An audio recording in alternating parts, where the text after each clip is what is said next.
नमस्कार दोस्तों, हम लाइव हाजिर हैं और आज बात करेंगे कंगना रनौत के उस स्टेटमेंट की जो उन्होंने जनरेशन जी के बारे में कहा है, गटर जनरेशन कहा है। लेकिन इस सब के बीच कंगना का एक पुराना ट्वीट निकल कर आ गया है जो 20 फरवरी 2021 का है, जिसमें उन्होंने अपने पिता से ये कहा था, लिखा है ऐसा कंगना ने खुद, और ये ट्वीट है उनका, ऑथेंटिक ट्वीट है। If you slap me I will slap you back. ये अपने फादर के बारे में लिखा था कंगना रनौत ने। 20 फरवरी 2021 का ये ट्वीट है और ये ट्वीट एक बार फिर से चर्चा में इसलिए आया है क्योंकि कंगना रनौत ये कह रही हैं कि आज की जो जनरेशन है वो बिल्कुल गटर जनरेशन है। हम रवि जी से बहुत डिटेल में इस पर बात करेंगे, लेकिन उससे पहले आपको बता देना जरूरी है कि एग्जैक्टली क्या कहा है कंगना रनौत ने। कंगना ने अपने ऑफिशियल इंस्टाग्राम अकाउंट से स्टोरी शेयर की है और इसमें लिखा है, सबसे शर्मनाक बात उन युवा हिंदू महिलाओं का व्यवहार है जो स्वतंत्र और करियर बनाने वाली महिलाओं की जिंदगी की नकल करना चाहती हैं लेकिन उस आजादी के साथ आने वाली जिम्मेदारियों को नहीं निभाना चाहती। असल में स्वतंत्र महिलाएं विद्रोही फैसले लेती हैं, बेबाक राय रखती हैं, परंपराओं से हटकर करियर चुनती हैं और अपने हर फैसले की पूरी जिम्मेदारी भी उठाती हैं। उन्हें अपने कर्मों की कीमत खुद चुकानी पड़ती है, वे अपने माता पिता या परिवार की कीमत पर ऐसा नहीं कर सकती। आगे उन्होंने लिखा कि आज तथाकथित वेस्टर्न सोच से प्रभावित भारतीय महिलाओं की एक नई पीढ़ी सामने आई है। मैं इन्हें गटर जनरेशन कहती हूं।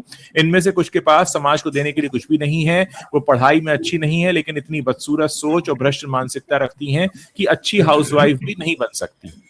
इसके बावजूद वे अपनी तथाकथित आजादी का दिखावा करती हैं, नशा शराब और अनगिनत यौन संबंधों को अपनी आजादी बताती हैं, बेशर्मी से अपने माता पिता की कमाई पर पलती हैं और लगातार स्वतंत्र जीवन जीने की बातें करती हैं, जबकि वास्तव में वह आत्मनिर्भर होती ही नहीं। एक छोटी सी याद दिला दूं, आजाद जीवन कमाना पड़ता है, मगर अगर बिना जिम्मेदारी उठाए स्वतंत्र बनने की कोशिश करोगे तो तुम सिर्फ एक विकृत मानसिकता वाले इंसान हो, गटर छाप। उन्होंने सोशल मीडिया पर यह भी लिखा कि अपनी पूरी जिंदगी में मैंने कभी इतनी बदसूरती एक साथ नहीं देखी। जनजी के विरोध प्रदर्शनों की ये रीलें देखकर घिन आती है। इन लोगों के बोलने का तरीका और जिस भाषा का इस्तेमाल कर रहे हैं वैसा मैंने पहले कभी नहीं देखा। हर फ्रेम इतना अजीब और परेशान करने वाला है कि देखकर घिन होती है। आखिर इन्हें जन्म कौन दे रहा है, माता पिता पर पहुंच गई है वो, और इनकी परवरिश कौन कर रहा है। तो सीधे तौर पर उन्होंने ये बात कही और इसके ठीक बाद क्या हुआ है, उन्हीं का एक पुराना ट्वीट 20 फरवरी 2021 को किया गया एक ट्वीट जिसका मैं हिंदी तर्जुमा आपको बता रहा हूं, जिसमें कंगना ने लिखा, मेरे पापा मुझे दुनिया की सबसे अच्छी डॉक्टर बनाना चाहते थे। उन्हें लगता था कि सबसे अच्छे संस्थानों में शिक्षा दिलाकर वो एक क्रांतिकारी पिता बन रहे हैं। जब मैंने स्कूल जाने से इनकार किया तो उन्होंने मुझे थप्पड़ मारने की कोशिश की। मैंने उनका हाथ पकड़ लिया और कहा, अगर तुमने मुझे थप्पड़ मारा तो मैं तुम्हें वापस थप्पड़ मारूंगी। ये ट्वीट कंगना रनौत के ऑफिशियल अकाउंट कंगना टीम से 20 फरवरी 2021 को पोस्ट किया गया था, जो उनके पिता अमरदीप रनौत के साथ उनके रिश्ते पर एक लंबी एक ट्वीट सीरीज उन्होंने लिखी थी, उसका एक हिस्सा था। एक तरफ कंगना आज की जनरेशन को गटर कह रही हैं और दूसरी तरफ कंगना के ही उस ट्वीट को लोग दिखाकर जवाब दे रहे हैं।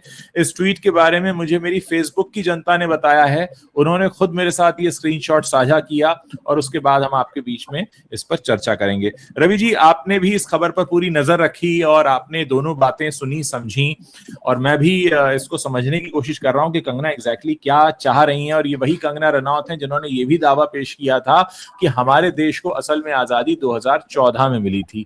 तो मतलब मेरा पूरा बचपन और आधी जवानी तो ये सोचते हुए गई कि हम आजाद भारत में रहते हैं, लेकिन हमें अधेड़ उम्र में पहुंचने के बाद कंगना रनौत जी के मुख से ये पता चला कि हमारी आजादी असल में 2014 में आई है। कैसे देखते हैं आप इस पूरे मामले को? उज्जवल जी, जितने भी दर्शक हमें लगातार देखते हैं, आपको और मुझको, हम दोनों के चैनल पर, कई बार वो कहते भी रहे और निश्चित रूप से उन्होंने महसूस भी किया कि कंगना चाहे जिस तरह की बयानबाजी करती रही हो, एक बतौर राजनेता या फिर फिल्म इंडस्ट्री में सिर्फ एक्ट्रेस के तौर पर रहते हुए, उनकी तमाम आलोचनाओं के बावजूद हमने उनको हमेशा डिफेंड किया एक बहुत बेहतरीन एक्ट्रेस के रूप में। हमेशा उनकी फिल्में आई, उनको भी मतलब हमने ईमानदारी से कहा, उसमें कोई हम लोगों का कोई उसमें ना उनके तरफ हम फेवर कर रहे थे, ना उनसे किसी तरह का विरोध था बतौर एक्ट्रेस। लेकिन पिछले कुछ दिनों से मैं ये महसूस कर रहा था कि अब कंगना रनौत को ज्यादा तवज्जो देने की जरूरत नहीं है, बतौर नेता और बतौर पर्सनैलिटी तो नहीं, लेकिन जब पिछले दिनों उनकी फिल्म आई थी जो क्या भारत भाग्य विधाता, उन्होंने एक्टिंग भी उस फिल्म में बहुत खराब की थी। वो फिल्म हर तरह से कमजोर फिल्म थी और उसके बाद से मुझे लगने लगा था कि इनका कैरियर भी खत्म हो चुका है और पॉलिटिक्स में जिस तरह की बयानबाजी करती हैं उनको ज्यादा ध्यान देने की जरूरत नहीं है। और 2 दिन पहले भी मैंने अपने चैनल पे कहा था, क्योंकि जब संसद शुरू हुई तो कंगना बयान देती ही है और हम लोग उनको एक बॉलीवुड एक्ट्रेस के रूप में भी देखते हुए उनकी बातें उठा लेते हैं। और मैंने 2 दिन पहले ही कहा था अपने ऑडियंस से, दर्शकों से, कि अब मुझे लग रहा है कि इनकी बातों पर जो कमेंट्स होते हैं सिर्फ आपको कमेंट बता दूं, ज्यादा उस पर टीका टिप्पणी करने की जरूरत नहीं है। मुझे लगता है आज वो पूरी तरह से इररिलेवेंट हो गई है। अब वो एक ऐसी शख्स हो चुकी हैं जिनके बारे में हमें किसी भी तरह से बात नहीं करना चाहिए, क्योंकि जिस लेवल पर उतर कर वो ये बात कर रही हैं, तो उस व्यक्ति की सोच जो है उसके बारे में कहा ही क्या जा सकता है। मतलब पूरी तरह से एक्सपोज हो चुकी हैं। मतलब वो बच्चों की बात कर रही है, जेन जी की बात कर रही है, उनके माँ बाप तक पहुंच रही है। फिर आपने ये भी बता ही दिया और आपने बताया, जबकि बल्कि पूरे सोशल मीडिया में उनके पिता को लेकर जो बातें उन्होंने कही, भाई पिता तो सबसे बड़ी डॉक्टर बनाना चाहते थे, सबसे अच्छी डॉक्टर बनाना चाहते थे, उन्होंने तो अच्छे स्कूल में आपको भेजना चाहा, आपने क्या किया? मतलब इतना, मतलब तो मुझे लगता है कि अब ठीक है, आज हम इन पर जरूर डिस्कस कर रहे हैं क्योंकि ये एक मुद्दा ऐसा है, लेकिन मुझे आज ये लगा कि यार अब इनके बारे में बात करने का कोई मतलब नहीं रह जाता है, क्योंकि बतौर ये एक्ट्रेस जो है वो खत्म हो चुकी है। डायरेक्टर प्रोड्यूसर अब इनका कितना भविष्य है वो कहीं नजर नहीं आता। एक खबर में और रेडिट पर जो डिस्कशन चलते हैं, आपसे भी मैंने शेयर किया था, ये जो जैन जी आंदोलन के समय में बहुत सारे लोगों के नाम फिल्म इंडस्ट्री में एक लिस्ट बना ली गई है कि किन लोगों को फिल्मों में नहीं लेना है, तो उसमें नाम तो किसी का नहीं लूंगा, लेकिन फिल्म इंडस्ट्री एक अलग तरीके से खुद को तैयार कर रही है। तो कहीं ना कहीं कंगना का कैरियर फिल्म के रूप में तो नहीं दिखता, और राजनेता के रूप में जिस तरह से गैर जिम्मेदाराना बयान है, इस बयान में न राजनीति है, इस बयान में न उनकी कोई सामाजिक समझ दिखाई देती है। वो बस वही एक होता है ना कि भाई हम किसी के प्रति लॉयल हैं और उसको किसी भी तरीके से डिफेंड करना है। दरअसल यहाँ तो वो डिफेंड भी नहीं कर पा रही, हालांकि उनका वो बयान जो है टीवी पर वो बोल रहे हैं कि अरे हमारे 75 वर्ष के प्रधानमंत्री, या इस तरह की जो भी बात कह रही, बात यहाँ प्रधानमंत्री और छात्रों के बीच में है। प्रधानमंत्री सीधे छात्रों को फ्रेंड्स कह के संबोधित कर रहे हैं, आप उसी पूरी जनरेशन को गाली दे रही हैं, और उनको क्या, उनके माँ बाप को गाली दे रही हैं और जाने क्या क्या बोल रही हैं। मुझे ये बयान देख के लगा, क्या हिंदुओं के मन में आज कोई प्रतिक्रिया नहीं हुई? जो छोटी छोटी सी बातों पे, मतलब अगर कोई विपक्षी नेता कह दे या कोई और फिल्म पर्सनैलिटी हिंदू शब्द के साथ कोई बात कह दे, तो क्या नहीं बवाल कर देंगे वो। कंगना रनौत की बात पर उन लोगों को कोई तकलीफ नहीं हुई आज कि उन्होंने हिंदू महिलाओं के बारे में ऐसी बात की, शराब पीने की बात की, विवाहित मतलब तमाम जो उनके एक से मल्टीपल रिलेशनशिप्स की बात की, जाने क्या क्या वो बोल रही हैं कि वो गैर जिम्मेदार हैं, उनसे घर नहीं संभलेगा, उनसे ये नहीं होगा, वो नहीं होगा। किस दिशा में जा रही है ये? मुझे लगता है कि उनका सारा रिलेवेंस जो है खत्म हो चुका है आज। एक यहां पर यह भी लग रहा है कि क्या वो इतनी बड़ी पार्टी भक्त हो गई हैं कि देशभक्ति कहीं बहुत पीछे छूट गई है, क्योंकि ये जो सारी बातें हैं ये पार्टी भक्ति की तरफ इशारा कर रही हैं। तो क्या कंगना का जो स्टेटमेंट था 2014 में आजादी मिलने वाला, या जो उन्होंने आज दिया है जनरेशन जी से, वो इसीलिए नाराज हैं क्योंकि जनरेशन जी ने पहले शांतिपूर्ण तरीके से सरकार के सामने अपनी मांग रखी, सरकार ने उसे अनसुना किया, अनशन शुरू हुआ, 21वें दिन मामला बिगड़ा, वांगचुक जी को अस्पताल में डाला गया, फिर लाठीचार्ज हुआ जिसकी देश भर में निंदा हुई, देश भर ही नहीं बल्कि पूरी दुनिया में निंदा हुई। उसके बाद पूरी दुनिया में जुलूस निकाले गए, प्रदर्शन हुए, और उसके बाद सरकार अंततः बातचीत करने के लिए तैयार हुई, सरकार ने सारी मांगे मान ली। लेकिन हैरत यह है, समझ के बाहर है कि ये सब कुछ पहले दिन भी हो सकता था जबकि सब कुछ शांतिपूर्ण था, इतनी थुक्का तैया होने से बच सकती थी, लेकिन वो नहीं हुआ। अब कंगना का ये कहना कि जनरेशन जी जो है वो गटर है, जनरेशन गटर है, ये अपने आप में इस बात की तरफ इशारा कर रहा है। पहली बात कि या तो कंगना रनौत को अब अपनी फिल्में जनरेशन जी को नहीं दिखानी, ना उन्हें वोट चाहिए, ना तो जनरेशन जी का चाहिए, ना ही जनरेशन जी के माता पिता का चाहिए, अपनी कहीं अलग दुनिया बसाने वाली। दूसरा, ये सारा गुस्सा किस वजह से निकला है, इस सारे गुस्से की वजह क्या है, और इस सब के बीच जो हमने अभी अपने दर्शकों को दिखाया, हम एक बार फिर से दिखा देते हैं। ये जो हमने ट्वीट दिखाया है, पुराना ट्वीट है ये, जिसमें वो अपने पिता पे भी हाथ उठाने की बात कर रही है। ट्वीट 20 फरवरी 2021 का है। अब लोग इसको लेकर सवाल उठा रहे हैं कि भाई ये क्या कहानी है, ये क्या कहानी है। ये कहानी बहुत अजीब है कि आप इस तरीके से एक पूरी की पूरी जनरेशन को आपने गटर कह दिया। आप ये सोचिए, ये जिस जनरेशन को गटर कह रही हैं, ये जो मानसिकता है या ये जिस चीज का विरोध करना चाह रही हैं गटर कहते हुए, इस गटर की शुरुआत कहाँ से होती है, ये गटर आखिर निकलता कहाँ से? कंगना को थोड़ा सा ये होमवर्क करना चाहिए कि जो आज वो गटर कह रही हैं, हमने डिस्कस किया है कल परसों में, उनको सुनना चाहिए, उनको समझ में आएगा ये गटर निकल कहाँ से रहा है, किसने इसकी शुरुआत की थी, कैसे इसकी शुरुआत हुई थी। तो थोड़ा सा अगर वो पीछे पलट कर देख लेती तो शायद वो ऐसा नहीं कहती। और फिर वो इस तरह की बात कर रही है जैसे वो किसी और ही दुनिया से आई है। हाँ। या अगर उनका घर परिवार कुनबा रिश्तेदारी है तो शायद वो इस संसार में कहीं नहीं किसी दूसरे ग्रह पे है, क्योंकि यहाँ तो सब गटर है। मतलब इस तरह अच्छा, यहाँ पे हाँ। यहाँ पे एक बात साफ करनी जरूरी है, क्योंकि हमारे कोई दर्शक हैं, स्नेहा कुमारी, वो लिख रही हैं, इससे पूछो कि प्रोटेस्ट में जो पीएम मोदी को गंदी गंदी मां बहन वाली गालियां दी गई, उस पर ये सफेद बाल वाले आदमी का क्या कहना है। मेरे बाल सफेद हैं इसलिए मैं जवाब देता हूं इसका। पहली बात तो ये कि मैं व्यक्तिगत रूप से किसी के भी गाली देने में कोई समर्थन नहीं करता, और मैं किसी भी तरीके से कोई भी व्यक्ति किसी को भी किसी भी बात पर गाली दे, इसमें मेरा कभी भी समर्थन नहीं होगा। बात नंबर 1। बात नंबर 2, लाठीचार्ज की नौबत क्यों आई? बिना वर्दी वाले लोग हाथ में डंडा लेके क्या कर रहे थे? छात्रों पर करंट लगाया गया, ऐसा भी आरोप है। लकड़ी के डंडे में कीलें ठुकी हुई थी, ये भी आरोप है।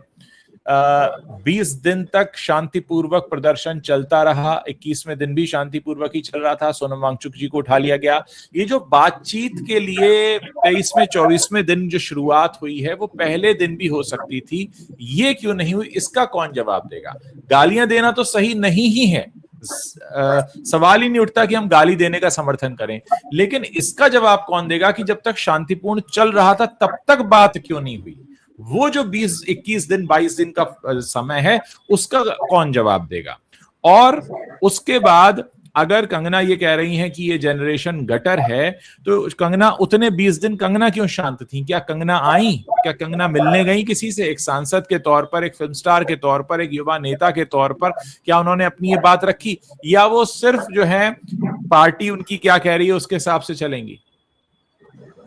खैर, ये उनकी अपनी मर्जी हो सकती है, लेकिन जब इतना बड़ा स्टेटमेंट वो पार्टी से पूछ के तो नहीं दे रही होंगी। ये जो स्टेटमेंट निकल कर आया तो कंगना रनौत का अपना स्टेटमेंट है, तो ये जो स्टेटमेंट निकल कर आया, जो उनका अपनी मर्जी से निकल कर आया, इससे पहले ये स्टेटमेंट क्यों नहीं निकल कर आया कि छात्रों के साथ संवाद होना चाहिए? जबकि फिल्म इंडस्ट्री से बहुत सारे लोगों ने कहा कि छात्रों के साथ संवाद होना चाहिए, उन्हीं की फ्रेटर्निटी के लोगों ने कहा, जिस फ्रेटर्निटी से आती हैं, जिस वजह से कंगना रनौत को पहचान मिली।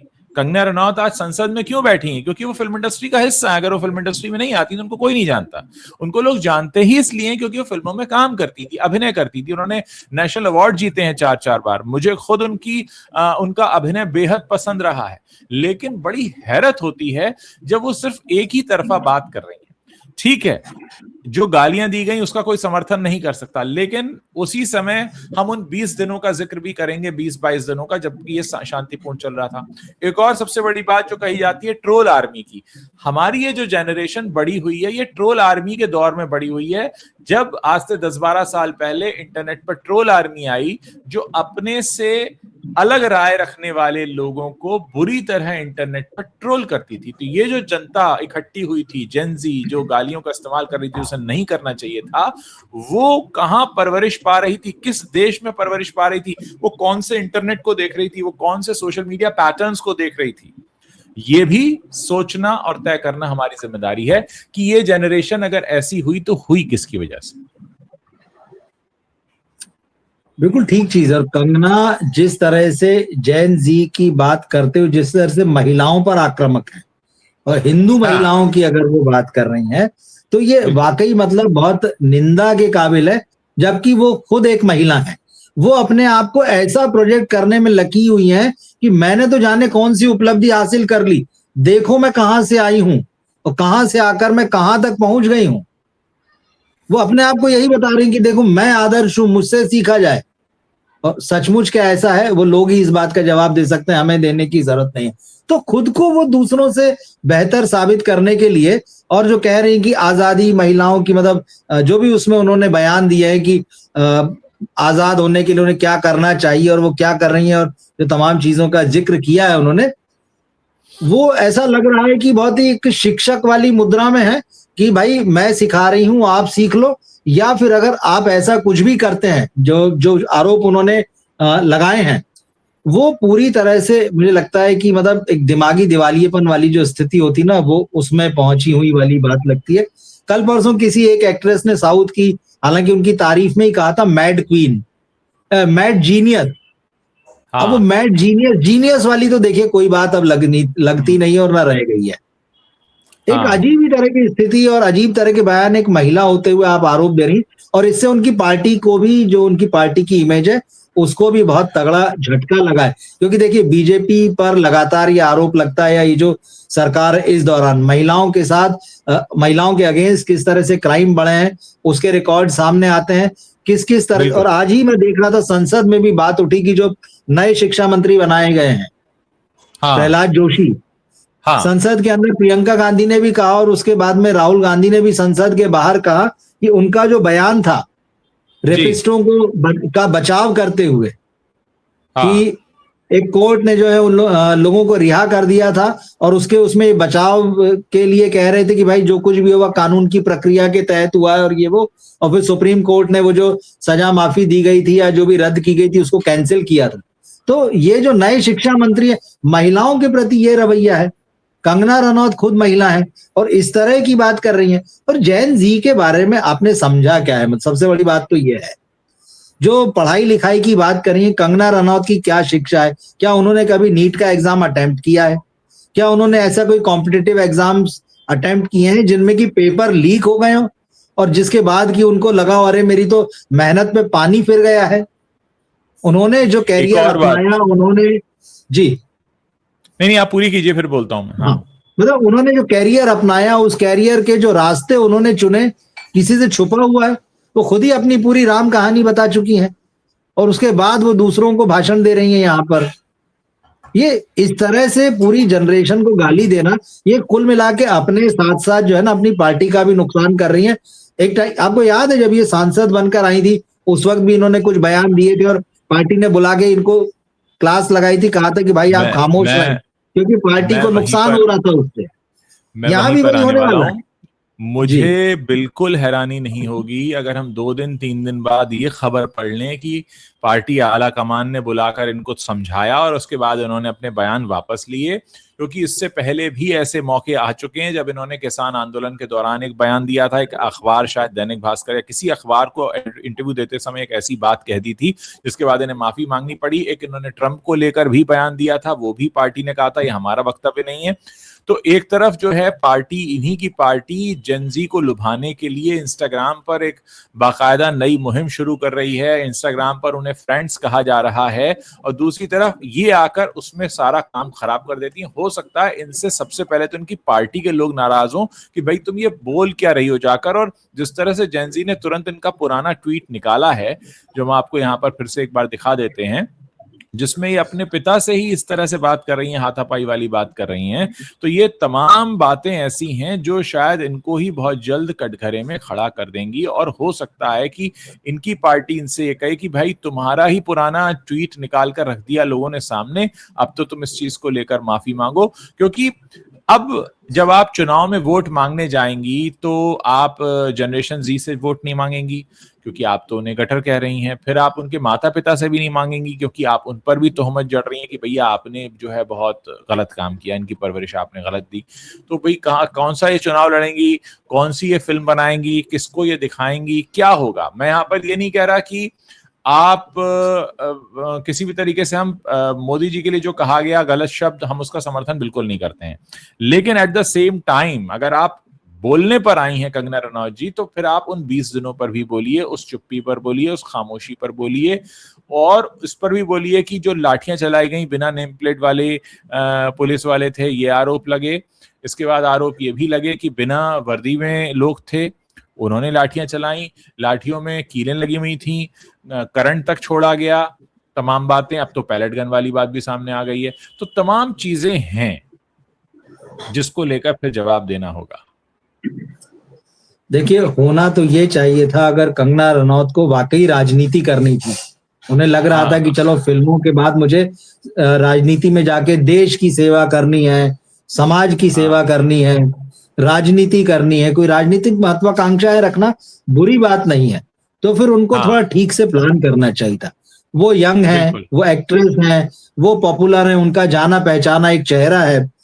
होती अगर उनके अंदर मुझे लगता है समझ या उनके सलाहकार सही होते, तो वो युवाओं के बीच में जाती, उनको समझती, उनके और सरकार के बीच में एक पुल का काम करती।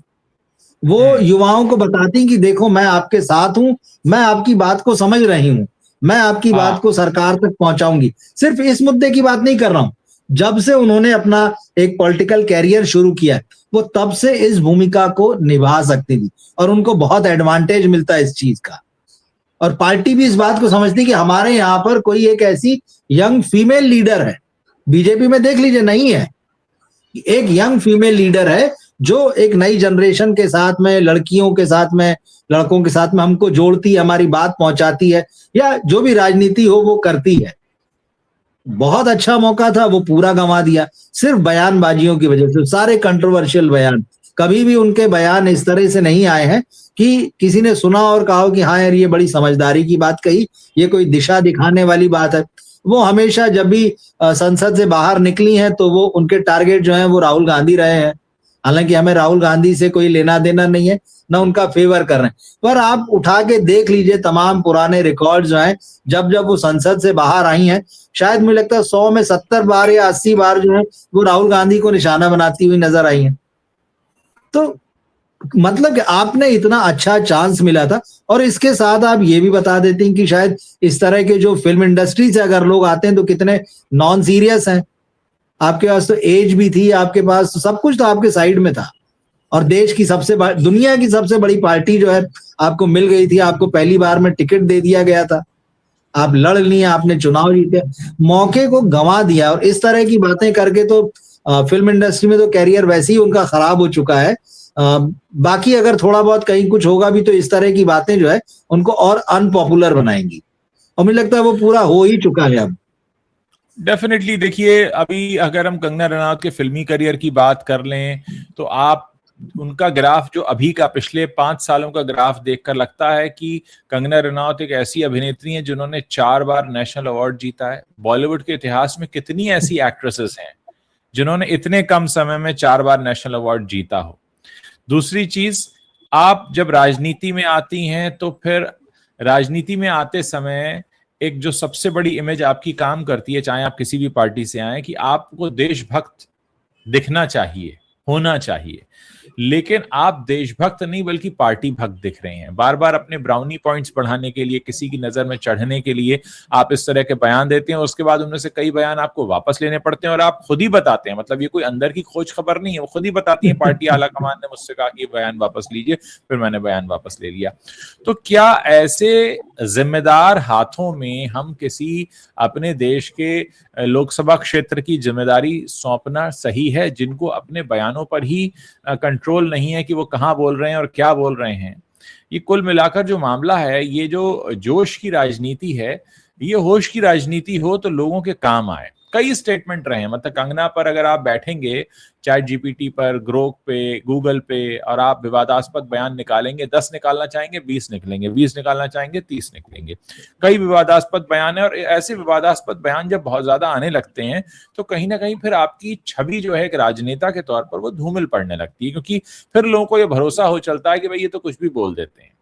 अच्छा, बहुत हैरत की बात है, अगर कोई नए हों जिनको कभी शोहरत हासिल नहीं हो, कंगना रनौत बहुत लंबे समय से देश का एक नामचीन चेहरा है, देश की एक मशहूर हस्ती हैं। ऐसा नहीं है कि उनको फेम अभी कोई नया नया मिला है जो उनको ये कि मैं कुछ ऐसा बोल दूं जो मेरा नाम छपने लगे। होता है राजनीति में, फिल्मों में ऐसे लोग भी आते हैं जो अक्सर फेम पाने के लिए, कंट्रोवर्सी पाने के लिए, खबरों में बने रहने के लिए ऐसा करते हैं। कंगना रनौत को तो उसकी भी जरूरत नहीं है, उनका काम खुद का इतना अच्छा रहा है, वो चाहे तो और बहुत अच्छा सिनेमा करके कहीं ज्यादा नाम कर सकती है। लेकिन उसके बाद जब उनकी तरफ से ऐसे स्टेटमेंट आते हैं, एक तरफ उनको एक चेहरा बनाया जाता है कि भाई वो एक ऐसी युवा हैं जो अपने बल पर, अपने दम पर एक छोटे से गांव से निकलकर बॉलीवुड में जगह बनाती है, और फिर बॉलीवुड में आने के बाद जब से वो राजनीति में आई है उसके बाद इस तरह के उनके बयान सामने आते हैं कि बेहद दुख होता है कि उनकी जर्नी जो बहुत लोगों के लिए इंस्पिरेशन हो सकती थी, उनकी जर्नी जो बहुत लोगों के लिए मिसाल हो सकती थी, वो उनके अपने खुद के बयानों की वजह से ही वहां आकर खड़ी हो जाती है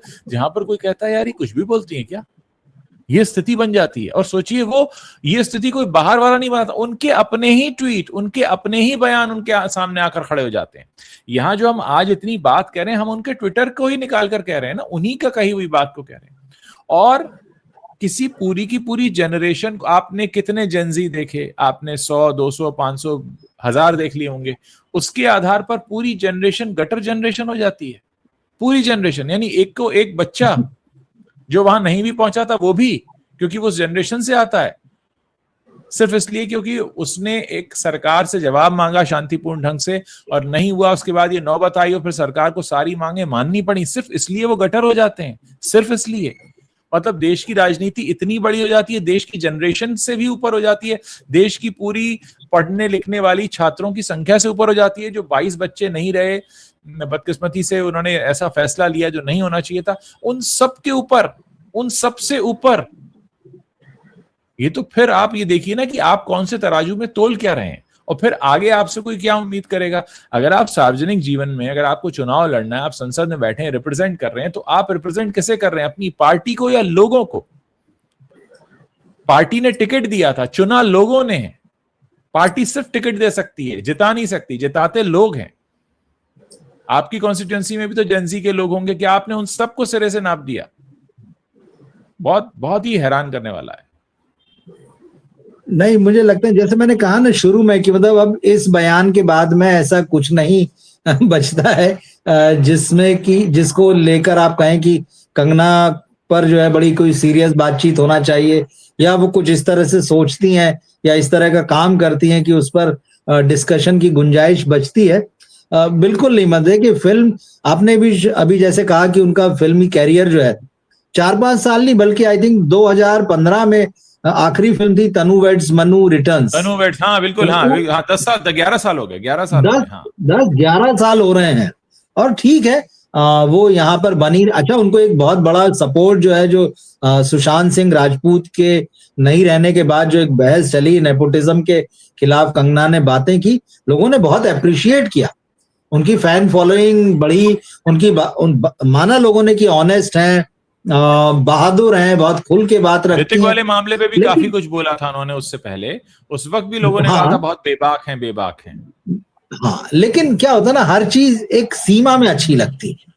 लिमिट जैसी आप क्रॉस करते हैं, मतलब अगर आप कह रहे हैं कि जैन जी ने लिमिट क्रॉस कर दी है, तो फिर अब आपने भी बोलने में लिमिट क्रॉस कर दी है, तो वो हो चुकी है क्रॉस लिमिट जो है। और इसके बाद देखिए, जब कैरियर है ही नहीं, राजनीति में कितना कैरियर है, राजनीति में कल किसने देखा। अब राजनीति की अगर जैसे आप बात कर रहे हैं, तो लोग इस बात पर भी सवाल उठाते रहे हैं कि भाई कंगना कितनी सीरियस है। आपको याद होगा जब ये सांसद बनी और उसके बाद में लैंडस्लाइड वगैरह और पहाड़ फटने की जो कुछ घटनाएं हुई थी, और उसके बाद जब ये वहां गई थी अपने इलाके में, तो उसी वक्त शायद इनका एक बयान आया था, मतलब शब्दशः तो हमें नहीं, लेकिन कुछ इस तरह का था कि यार मैंने तो सोचा था कि इतनी मेहनत करना पड़ेगी, मैंने सोचा नहीं था, मुझे तो लगा था थोड़ा सा कुछ करना पड़ेगा, इस तरह की कुछ बात कही थी उन्होंने, तो तभी लोगों के समझ में आ गया था। लेकिन ठीक है, आपको एक हमेशा बेनिफिट ऑफ डाउट मिलता है, लोग देते रहे। लेकिन ये जो बयानबाजियां हैं, इन्होंने जो है बहुत मुश्किल में डाला कंगना को, और मुझे लगता है कि इसके बाद तो देखिए, जैन जी वैसे भी इनका कोई सिनेमा देखने नहीं जाती रही। वो 15 साल पुरानी बात है जब इनकी 10 साल पुरानी जब आखिरी फिल्म हिट आई थी। ये जनरेशन तो पूरे उसके बाद की है जिसको ये गटर कह रही है, और जब से उसको समझ आई तब से तो इनकी कोई फिल्म ढंग की आई नहीं है। और आगे भी मैं क्या आएगी हाँ मैं अभी अपने एक एआई से पूछ रहा था बात करते करते जी आपसे कि कंगना रनौत के जो विवादास्पद बयान है वो क्या क्या रहे हैं। तो एआई के हाँ अनुसार 1947 की आजादी भीख थी। 2021 में कंगना ने कहा था कि 1947 में मिली आजादी असल में भीख थी और देश को असली आजादी 2014 में मिली। इसके लिए उन्हें काफी भारी आलोचना झेलनी पड़ी थी। करण जौहर पर हमला कर चुकी हैं वो। करण जौहर को नेपोटिज्म या भाई भतीजावाद का झंडा बरदार और मूवी माफिया कह चुकी हैं। खैर उस वक्त तो लोगों ने उनका बहुत साथ भी दिया था। किसान आंदोलन पर टिप्पणी की थी उन्होंने रिहाना के समर्थन के बाद। उन्होंने ट्वीट करके किसानों को आतंकवादी बताते हुए कहा था कि वे देश को चीन का उपनिवेश बनाना चाहते हैं, कॉलोनी बनाना चाहते हैं। दीपिका पादुकोण पर टिप्पणी कर चुकी हैं कि दीपिका के डिप्रेशन को डिप्रेशन की दुकान कहकर इसे एक सोची समझी पीआर रणनीति भी बताया था कंगना ने। तो ऐसा नहीं कि राजनीति बल्कि फिल्म इंडस्ट्री में भी वो करती रही हैं। ऋतिक रोशन को वो सिली एक्स कह चुकी हैं। उर्मिला मातोंडकर को तो उन्होंने बहुत ही गलत बात कही थी जो मैं यहाँ पर बोल भी नहीं सकता। मुंबई की तुलना उन्होंने पीओके से कर दी थी जब बीएमसी के साथ उनका पंगा हुआ था। और ट्विटर से भी इनको एक बार सस्पेंशन झेलना पड़ा था मई 2021 में। पश्चिम बंगाल चुनाव नतीजों और चुनाव बाद हिंसा को लेकर भड़काऊ पोस्ट के कारण ट्विटर ने उनका अकाउंट बैन कर दिया था। 2023 में जब एलन मस्क आए तब उनका अकाउंट बहाल हुआ। 2 साल तक तो ट्विटर ने इनको बैन रखा था। यानी ट्विटर का जब मालिकाना हक बदला उसके बाद ही इन्हें इजाजत मिली कि ये ट्वीट कर पाए। और किसान आंदोलन के दौरान उन्होंने एक पंजाबी महिला किसान को गलती से बिल्किस बानो बता दिया था, जिसके बाद दलजीत दोसांझ से उनकी तीखी बहस हुई थी और उसको लेकर तमाम चीजें, एक एयरपोर्ट पर एक महिला सिपाही ने उनको थप्पड़ भी मारा था, तमाम तरह की चीजें हुई थी। कुल मिलाकर मामला यहाँ पर यह है कि कंगना रनौत अगर कुछ भी बोलने से पहले, कहने से पहले थोड़ा सोच समझ लें कि वो क्या कह रही हैं, उसका अर्थ क्या होता है, तो वो अपनी ही छवि के लिए उनके लिए मददगार होगा। वो अपनी ही छवि को थोड़ा सही कर पाएंगी, उसे बचा कर रख पाएंगी। क्या होता है कि हम अक्सर अपनी पिछली की हुई गलतियों से सीखते हैं। हमसे जो गलत काम हो जाते हैं उनसे सीखते हैं कि भाई हमने गलत कर दिया था, अब हम ये नहीं करेंगे। लेकिन क्या कंगना रनौत सीखने को तैयार नहीं है? हम 11 साल का, आपने अभी बिल्कुल सही हिसाब लगा कर बताया कि फिल्मी करियर पूरी तरीके से फ्लॉप रहा है। राजनीति में आने के बाद एक बयान उनके ऐसे साबित हो रहे हैं कि पार्टी आलाकमान से भी उनकी डांट पड़ चुकी है। अब लोगों के बीच भी आलोचना। तो ये जो वो कह रही हैं ये उन्हें कहां पहुंचा रहा है, ये जो उनका कहना है ये उन्हें लेकर कहां जा रहा है, ये समझ के बाहर बात। देखिए, जो गटर जनरेशन कहा है ना, कल को इसी बात को लेकर अगर जैन जी सड़क पे उतर आई तो फिर मुश्किल हो जाएगी। मतलब आप याद कीजिए कि कॉकरोच कहा गया तो सब मैदान में आ गए, और यहाँ तो गटर जनरेशन कहा जा रहा है। तो फिर सरकार क्या करेगी? मतलब भाई, आप कॉकरोच, आप गटर जनरेशन, मतलब आम जनता आपकी नजर में है क्या? कंगना लगातार ये शो करती है कि मैं बहुत एलीट हूं। क्लास बदला है उनका। एक तो होता है कि कोई उसी क्लास में पैदा हो, भाई पैदा होना किसी के हाथ में नहीं है, तो उसकी बात समझ में आती है। इनका तो क्लास बदला है और लोगों ने देखा है। तो उसके बाद में तो ये मतलब एलीट से ज्यादा एलीट नजर आती हैं अपनी बातों में, अपने बर्ताव में, इनके ड्रेसअप में, सारी चीजें देख लीजिए, वो पूरी तरह से झलकता है। तो जैन जी अगर कल को खड़ी होके जवाब मांगने लगे इस पर और सरकार से कहे कि भाई क्या आप भी इनसे सहमत हैं, क्योंकि ये आपकी सांसद हैं, आपकी पार्टी से हैं, क्या इनकी बात, आपकी बात मान ली जाए कि आपकी नजर में भी हम सब जो हैं वो जैन जी के लोग जो हैं वो गटर हैं। तो वही होता है ना, गंदी नाली का कीड़ा जैसे बोलते हैं। तो कुल मिला के बात तो वही बना दी आपने। कभी कॉकरोच कहा जा रहा है, कभी गटर कहा जा रहा है। तो क्या जवाब देगी पार्टी फिर? हिंदी में एक शब्द है विनम्रता। विनम्रता, हिंदी में एक शब्द है विनम्रता और दूसरा शब्द है गरिमा। तो गरिमा बनाकर रखें, विनम्र रहें, ये बहुत जरूरी है। नहीं तो जनता, भाई आप पब्लिक फिगर हैं, आप, अच्छा बड़ी विडंबना देखिए, आप बने हैं लोगों की वजह से। ना तो आप बिना लोगों के फिल्म अभिनेता बन सकते हैं, अभिनेत्री बन सकते हैं, ना आप नेता बन सकते हैं। बने आप लोगों की वजह से और आप गालियां भी लोगों को दे रहे हैं। तो मतलब आपको चाहिए क्या? आप अपने ही पांव पे कुल्हाड़ी मार रहे हैं, अपने ही पांव पे कुल्हाड़ी मार रहे हैं आप। देखिए, विनम्रता की बात तो छोड़ ही दीजिए। मतलब कहाँ आखिरी बार जितने, जी नहीं आप बताइए। मतलब ये जितने बड़े बड़े नेता हमको दिखते हैं जो बड़ी बड़ी बातें कर रहे हैं, जो सरकार में लोग हैं, एक मंत्री जी हैं, मतलब पूर्व मंत्री हैं, जैन जी से जिस दिन सरकार ने हाथ मिला लिया, आंदोलन इन्होंने वापस ले लिया, उससे एक दिन पहले सरकार संसद से बाहर निकल के कह रहे थे कि हम 3-4 कॉकरोचों को लटका देंगे तो सब सही हो जाएंगे, और अगले दिन सरकार कह रही कि नहीं नहीं बात हो गई। हम मतलब ये क्या है? ये विनम्रता है? ये आपकी सोच का लेवल है? क्या है? सभी इसी तरह के दिखाई देते हैं ना। मतलब ऐसा लगता है कि आपके अंदर बड़ा अहंकार है। आप वही विनम्रता की बात कर रहे हैं, तो विनम्र